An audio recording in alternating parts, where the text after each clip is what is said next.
दिल्ली धमाके की जांच के बीच में यह बात सामने आ रही है कि आतंकवादियों के इस मॉड्यूल ने देश में कई जगहों पर धमाकों की साजिशें रची थी। और यह बड़ी खबर आपको देते हैं, आज तक के हाथ फरीदाबाद में छापेमारी के दौरान बरामद विस्फोट की तस्वीरें भी लगी हैं, जिसे देखकर अंदाजा लगाया जा सकता है कि आखिर आतंकवादियों का प्लान कितना खौफनाक था और उन्होंने एक साथ कितना विस्फोटक जमा करके रखा था। यह विस्फोटक डॉक्टर मुजम्मिल की गिरफ्तारी के बाद बरामद किया गया था। उसकी गिरफ्तारी और विस्फोटक बरामद होने के बाद उमर की तलाश की जा रही थी। इस दौरान ही उसने दिल्ली में लाल किले के पास सुसाइड ब्लास्ट किया था। तो एक ग्रामीण इलाके में, गांव में, इस ठिकाने पर यह विस्फोटक रखा था। धमाके के आतंकी मॉड्यूल ने किस तरह से रॉ मटेरियल इकट्ठा किया और कैसे अमोनियम नाइट्रेट को जमा करके रखा जा रहा था फतेहपुर टग्गा के इस गांव में, वो तस्वीर हम आपको दिखाते हैं। जिस वक्त मल्टी स्टेट मल्टी एजेंसीज ने रेड की इस गांव में, डॉक्टर मुजम्मिल जो अल फला यूनिवर्सिटी से जुड़ा हुआ था और उसी मुजम्मिल ने ये इमाम इस्तियाक का मकान है यहाँ पे, उसको एक स्टोर के तौर पे इस्तेमाल करना शुरू किया था किराए पे लेकर। और वहीं पे इस व्हाइट कॉलर आतंकी मॉड्यूल ने रॉ मटेरियल इकट्ठा करना शुरू किया था। लंबे समय से ये रॉ मटेरियल इकट्ठा किया जा रहा था और उसकी बरामदगी 10 तारीख को जम्मू कश्मीर पुलिस, हरियाणा पुलिस की जॉइंट ऑपरेशन में इसी मकान से की गई थी। इमाम इस्तियाक का ये मकान है, फतेहपुर टग्गा गांव में ये मकान है। हम आपको वो तस्वीर दिखाने जा रहे हैं जिस कमरे से अमोनियम नाइट्रेट की बरामदगी हुई थी।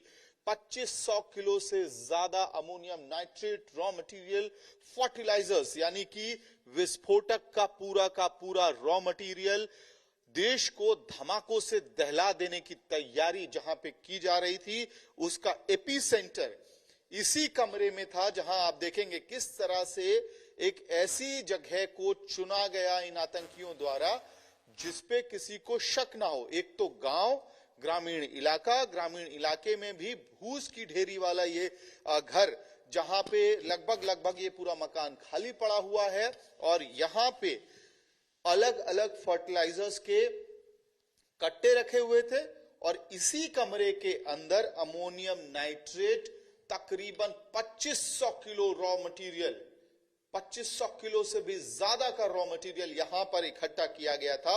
और सोचिए कितने लंबे समय में ये पूरी की पूरी तैयारी की गई होगी ताकि गांव वालों को और आस पड़ोस के लोगों को शक ना हो कि इस तरह का व्हाइट कॉलर टेरर मॉड्यूल अपना काम हरियाणा के दौज में और फतेहपुर टग्गा गांव के अंदर कर रहा है। हमारे संवाददाता अमित भारद्वाज इस खबर पर हमारे साथ जुड़ गए। अमित, तो ये अल्फला कनेक्शन भी आप बताएं और आप तो उस गांव में भी गए जहां विस्फोटक इतना बड़े पैमाने पर रखा गया था और किसी को मालूम ही नहीं कि यहां विस्फोटक रखा जा रहा है।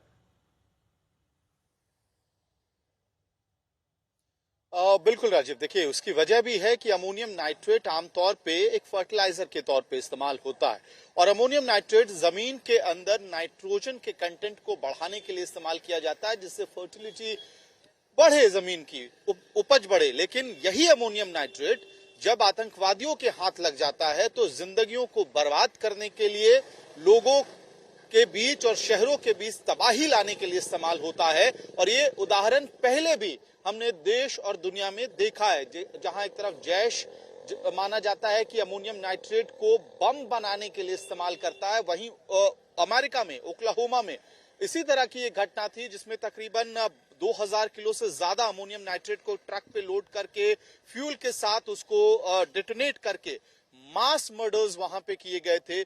चीन में इस तरह की घटना हुई थी, तो उसी तरह का एक मॉड्यूल लगभग भारत में भी एग्जीक्यूट करने की कोशिश हो रही थी।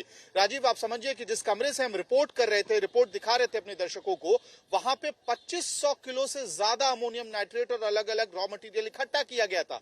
उसका एडवांस स्टेज का रॉ मटेरियल उस गांव से कुछ दूरी पर 12 अलग सूटकेसेस में इकट्ठा किया गया था, जिसको एजेंसीज ने अपने कब्जे में लिया और वो धमाका कश्मीर में हुआ। उस धमाके में कितने लोगों की जान गई? 300 केजी लगभग वो माना जा रहा था तैयार मटेरियल था। तो बड़ी तैयारी थी देश को दहलाने की। राजीव, ठीक है अमित, बहुत शुक्रिया अमित आपका इस तमाम जानकारी के लिए। दिल्ली ब्लास्ट से जुड़े हुए आतंकवादियों के बिल्कुल हमास जैसे पैटर्न को लेकर भी खुलासा हुआ है।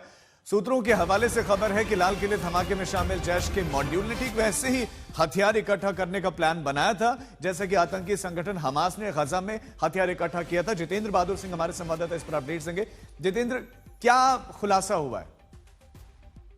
और देखिए, एनआईए सूत्र ये बताते हैं आज तक को कि जिस तरीके का पैटर्न इस्तेमाल जो ये फरीदाबाद मॉड्यूल कर रहा था, उस पैटर्न का इस्तेमाल गजा में जो है वो हमास करता रहा है, क्योंकि गजा में अल-शिफा हॉस्पिटल में भारी मात्रा में इन लोगों के द्वारा विस्फोटक हमास के द्वारा इकट्ठा किए गए। इसी स्टाइल को देखा कि जो आदिल राथर है उसको जब एनआईए ने गिरफ्तार किया, उसने बताया कि और भी जगहों पर ऐसे विस्फोटक इकट्ठा करने का उनका प्लान था। तो सूत्र बताते हैं कि एनआईए के इनपुट के आधार पर जम्मू कश्मीर पुलिस को जानकारी दी और कल देखा कि बहुत सारे डॉक्टर्स और पैरामेडिक्स के जो श्रीनगर में रहते हैं उनकी जगहों पर जो लॉकर्स हैं उनकी छानबीन की गई। तो विस्तृत जानकारी जो है एनआईए अब इस पूरे मामले को लेकर के लेना चाहता है, क्योंकि ये लगता है कि जिस तरीके से उन्होंने ड्रोन प्रोक्योर किया, रॉकेट लॉन्चर को प्रोक्योर करने की कोशिश इस मॉड्यूल के द्वारा किया जा रहा था, ये किसी बड़े और प्लान को लेकर के ये लोग चल रहे थे।